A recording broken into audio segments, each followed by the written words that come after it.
Welcome back to Tennessee This Week. We are joined again with Greg Griffith and Michael Covington, and we want to get into a couple of laws that are being proposed right now that have gotten attention. I don't know if they're going to go anywhere locally or here in Tennessee. We had a lawmaker proposing English-only driving tests.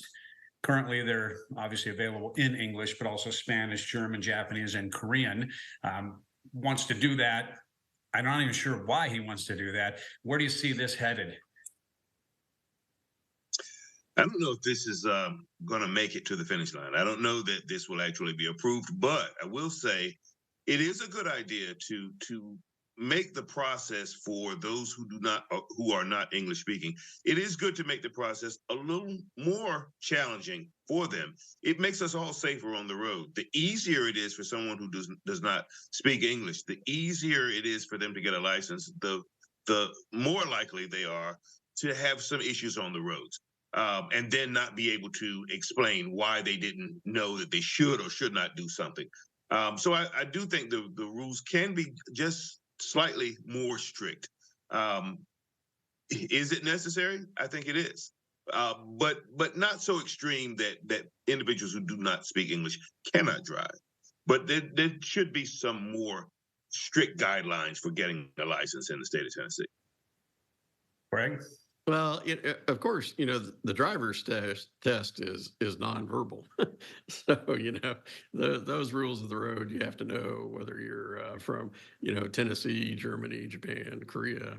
So I'm not sure what this really accomplishes. The ability to get a job in Tennessee is often determined by your ability to drive. So, because there's very little public transportation in Tennessee. So I think that these roadblocks that an individual would try to put up really doesn't do much for our economic development. The fact that you know the driver's test English is good, but I'm not necessarily sure this is what the legislature needs to be spending their time on. The state has many more problems that they could address other than this, because once again, I haven't heard where this has been a problem. It's the legislature putting, a fix to a problem that doesn't seem to exist. Yeah, I think more of the problem out there on the roads with some drivers is no insurance.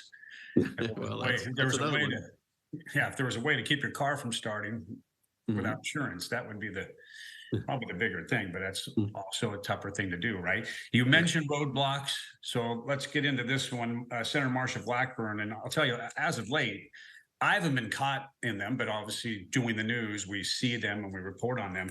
These blocking the streets and the interstates, we've seen it in North Carolina. We've seen it out by LAX. We've seen it on I-5 in Los Angeles. She wants to make blocking these streets, which has really risen with the, pro-Palestine or wherever you want to stand on that. She wants to make that a federal crime if people purposely obstruct other people from driving. You see this passing? It's already illegal in Tennessee. So, what is, I don't see what the benefit of it is other than, saying you've accomplished something. It's a law that would needlessly tie up our federal courts on an issue that is a local issue.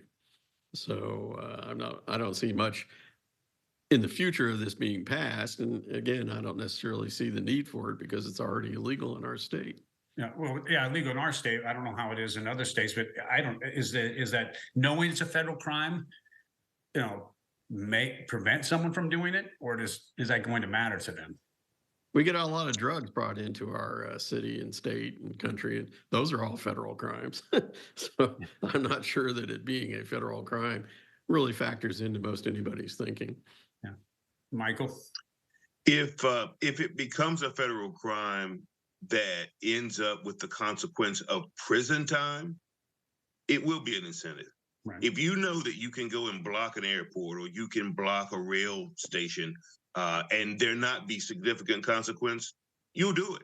And you'll get several of your common or like-thinking friends to do it with you. But if there's the threat of 5, 6, 7, or 10 years in federal prison for doing it, all of a sudden it's a different ballgame. Just the legal representation would be a deterrent. the criminal, the actual jail time would also be a real significant deterrent. So I'd like to see there be more teeth in the law if it is passed, and we won't have the problems that we saw at LAX. I'm all about people wanting to protest, get their point out, but boy, blocking traffic, you never know what you're blocking. There might be an ambulance back there trying to get someone to a hospital. So, hey, Craig, Michael, thank you very much. Thank you at home for watching. We'll see you again next week on Tennessee Dispatch.